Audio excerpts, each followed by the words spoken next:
It was a cold December evening in New York City. The streets were glowing with Christmas lights, and couples walked hand in hand, wrapped in scarves and laughter. But James felt none of that joy. He had just finished a long, exhausting day at work. His company was downsizing, and his future seemed uncertain. He stepped out of his office building, hands deep in his coat pockets, searching for a place to eat and clear his head. The night was biting cold, but a small, warm-looking restaurant on the corner caught his eye. He decided to try it, unaware. His life was about to change. The bell above the restaurant door jingled softly as he walked in. The place was cozy, filled with the aroma of freshly baked bread, grilled meat, and something nostalgic he couldn't place. Wooden tables, warm lights, and quiet music created a comforting atmosphere. James rubbed his hands together and looked around for a seat, but then he froze. Across the room, behind the counter, a woman in a simple apron was serving food with care. Her movements were slow and cautious, her face tired but kind, and her belly clearly pregnant. James stared, his heart pounding. It was Emily, Emily, his ex-wife. The woman he had shared 5 years of his life with. The woman he hadn't seen in over a year since their painful divorce. He felt the air leave his lungs. She hadn't changed much. Her chestnut hair was tied back the way she used to when they cooked dinner together. But there was a weariness on her face now and something different in her eyes. She hadn't seen him yet. James stood like a statue, his mind racing. What was she doing here? Why was she working in a restaurant? And more than anything, whose baby was she carrying? He took a slow breath and walked to the nearest empty table. His hands trembled slightly as he sat down, still watching her from the corner of his eye. Emily turned toward his direction and stopped. Their eyes met. For a moment, the world went silent. The sound of dishes clinking, people talking, even. The music all faded into the background. She looked at him, stunned. No anger, no smile. Just shock and something else, maybe sadness. Neither of them moved. James felt like he was back in time, back in their old apartment, looking into those familiar eyes that once held so much love. She slowly walked over, still holding a tray, and placed it on the counter behind her. She wiped her hands nervously. On her apron, "Hi, James," she said softly, almost in a whisper. James tried to reply, but his voice caught in his throat.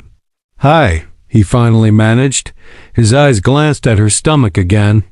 He couldn't help it. Emily noticed, and her hands instinctively moved to cover the curve of her belly. The silence between them stretched. Every second was thick with memories, with regrets, with unspoken words that had been buried for too long.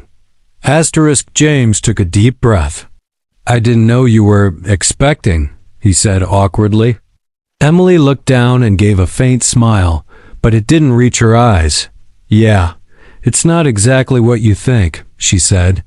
James frowned slightly, confused, but didn't press. Instead, he asked, "How have you been?" She hesitated, then shrugged. "Surviving. One day at a time," James nodded. He knew that feeling all too well. After the divorce, he had thrown himself into work, pretending everything was fine. But at night, the silence in his apartment screamed louder than any argument they'd ever had. Emily sat across from him, just for a moment. She looked around nervously, probably afraid her boss would see. James noticed the tiredness in her eyes, the lines on her face that hadn't been there before. "Why are you working here?" he asked gently. She looked down. "Hospital bills," she said, "and rent. Life didn't go the way I planned." He wanted to say something comforting, but all he could think was how wrong everything had turned out. They were supposed to be building a family together. Instead, they had broken apart. And here she was alone and struggling. Asterisk. They sat in silence again, both staring at the table. James felt a deep ache in his chest. Guilt. Regret. 1,000 memories rushed back her laughter on lazy Sunday mornings. Their shared dreams of traveling the world, the night they cried together after losing their first baby. That loss had changed everything. It broke something in both of them. They stopped talking, stopped touching, stopped being the people they were, and eventually they had let go. But now, seeing her like this, James realized he had never truly let her go. And maybe he never would. Asterisk. I'm sorry, he said. Suddenly, Emily looked up, surprised. For what? He shook his head. For everything. For giving up too soon. For not being there when you needed me the most. Her eyes welled with tears, but she quickly blinked them away. We both gave up, James, she said. We both broke. James nodded slowly. Maybe, but I wish I'd fought harder. They sat in silence again, a silence that was softer this time, filled not with tension but with the weight of healing. Asterisk. The restaurant's manager called Emily's name, and she stood up. I should get back, she said. James nodded, standing. 2. Can we talk again sometime? He asked. Emily hesitated, then gave the faintest of smiles. Maybe, she said. Maybe. She turned and walked away, her figure slowly fading behind the counter. James stood there for a while, then stepped outside into the cold night.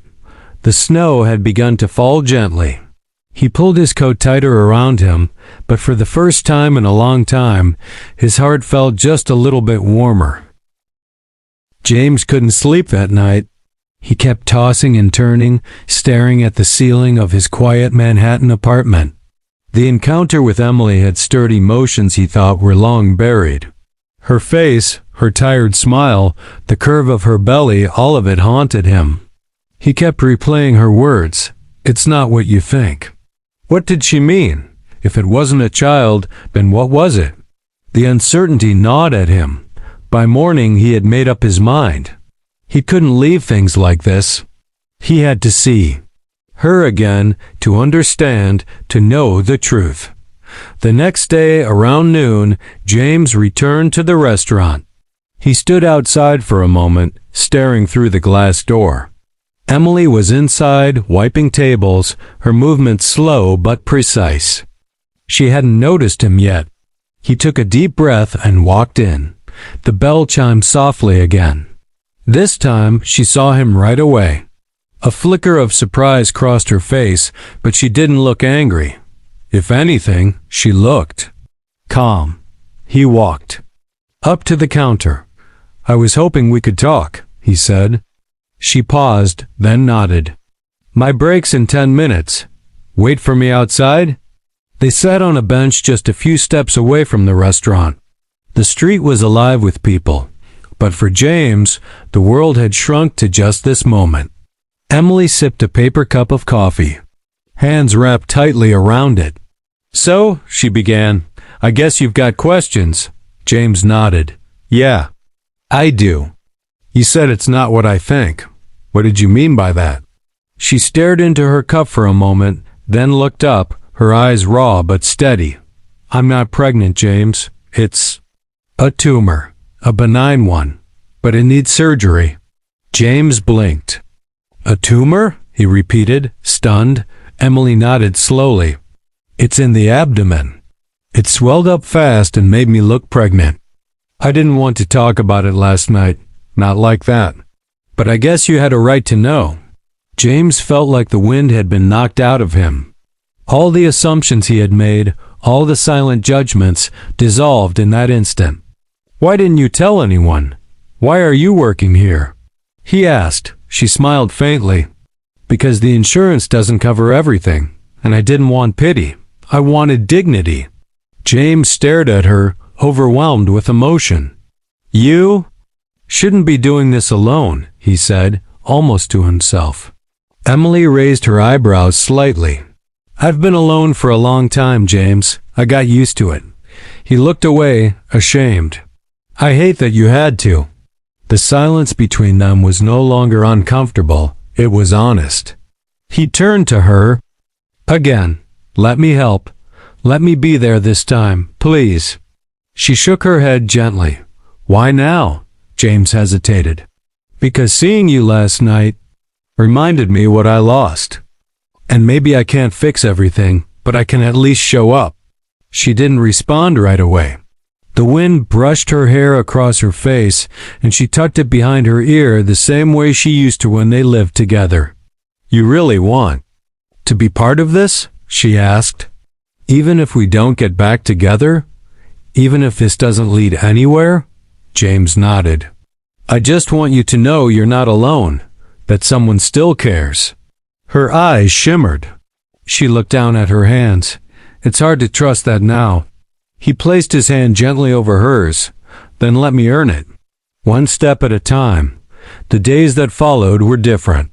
James started visiting her at work, helping with small things. He'd bring her lunch, wait during her breaks, and sometimes just sit quietly while she rested.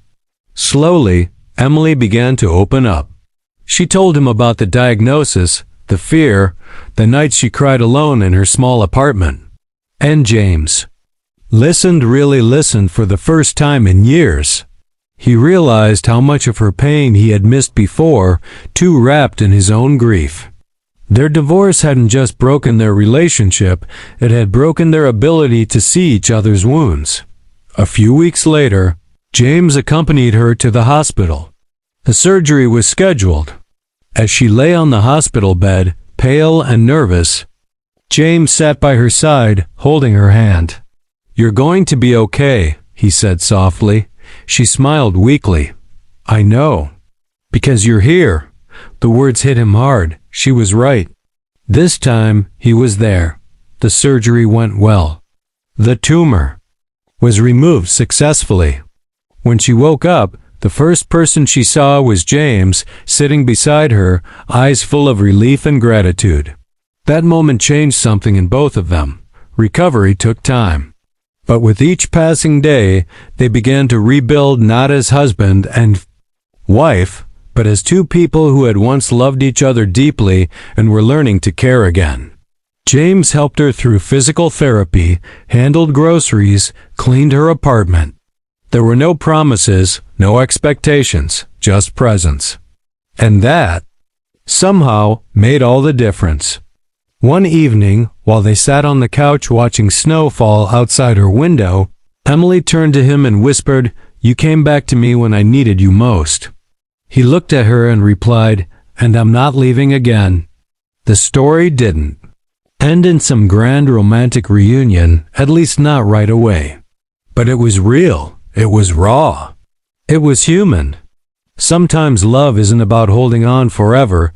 It's about showing up when it truly matters. James had failed once. But life had given him another chance, and this time, he didn't run. And Emily? She found healing not just in medicine, but in being seen, in being valued, in being remembered.